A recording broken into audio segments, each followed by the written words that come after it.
Your brother's face was on Yahoo tonight. What was that all about? Yeah, well, my brother got caught up in a story, and, you know, he really got, you know, made to be a bad guy. Basically, they were doing a story, and I actually talked to a reporter first, who I was talking about something else, and he told me he was writing a story on the New York economy and how it would be impacted by people in Wall Street who got smaller bonuses. And he asked me if I knew anybody who, you know, had a lower bonus. And I had just, of course, you know, we had just finished our pay and bonuses. And I jokingly said, well, you ought to talk to my brother. He got a smaller bonus than he got last year, which he did.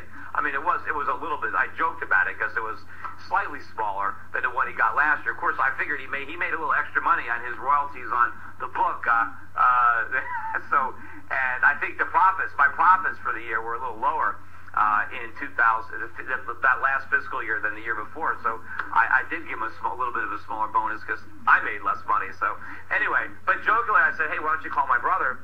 So we did, and basically when the story finally came out, it is really like, you know, an attack story on, you know, whining bankers, and it portrays, my brother seems to be getting all the press as a whining banker who's, you know, can't get by on, you know, on a $350,000 a year salary. But you know, the situation is, and the point is that my brother's not complaining and saying, hey, you know, people feel sorry for me, I'm not making enough money. I think what the real point should have been, and the story didn't pick this up, is that, you know, I see his paychecks. I mean, we withhold his taxes. Better than 40% of his money is withheld in taxes. When you take the FICA tax, and you take this income tax, and you take the state income tax. My brother rents, so they don't have a mortgage deduction. They don't have any deductions, really. So, I mean, he pays a huge amount of taxes. And the idea is he lives in a 1,200 square foot apartment. They got one bathroom, but his two kids share a room.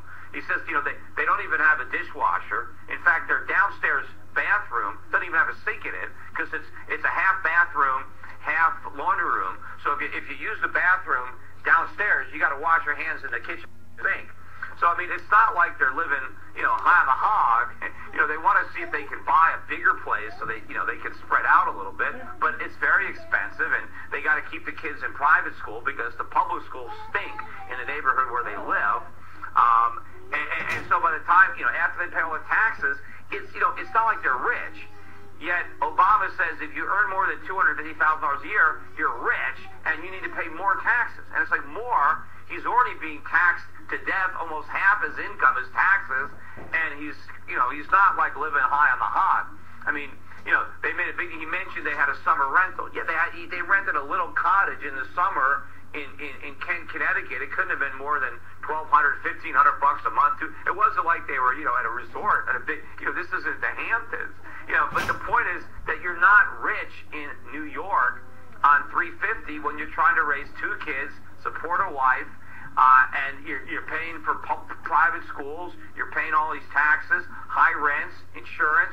You know, I mean, you know, but they just basically spun it as if, you know, he's just this Wall Street fat cat, you know, complaining, you know, while the rest of the country is suffering. And that, you know, that really shouldn't be the story. The story should be, hey, not everyone in the 1% is a Rockefeller, and you can earn more than $250,000 a year, and, you know, have a hard time making ends meet, and already be paying a ton of money in taxes.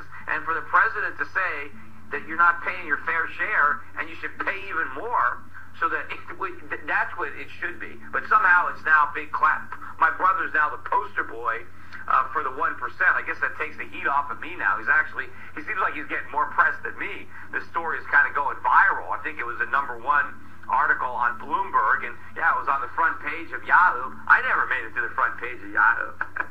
but anyway, we'll see what happens there. He's been getting lots of hate mail, though. That's look at all the comments. I mean, they're 90% at least going against my brother.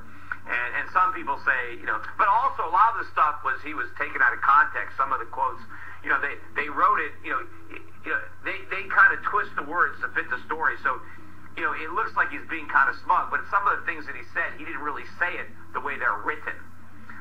Anyway, I think one of it, my brother, he's quoted saying that he's trapped. You know, I feel trapped. You know, but the reporter actually asked him, "Do you feel trapped?" And he said, well, I mean, I don't really think I'm trapped, but if you want to say that I'm trapped, so like, and then it's so you got to be careful what you say to a reporter. Anyway, let me see. Hey, Peter, we have to wrap up the next guest. Thank you for doing tonight's Q&A, and I hope we do it again. All right, hey, great, yeah. All right, yeah, thanks, everybody, for tuning in. And, again, if you want to hear more from me, just, again, don't forget the Peter Schiff Show on SchiffRadio.com. Good night, everybody.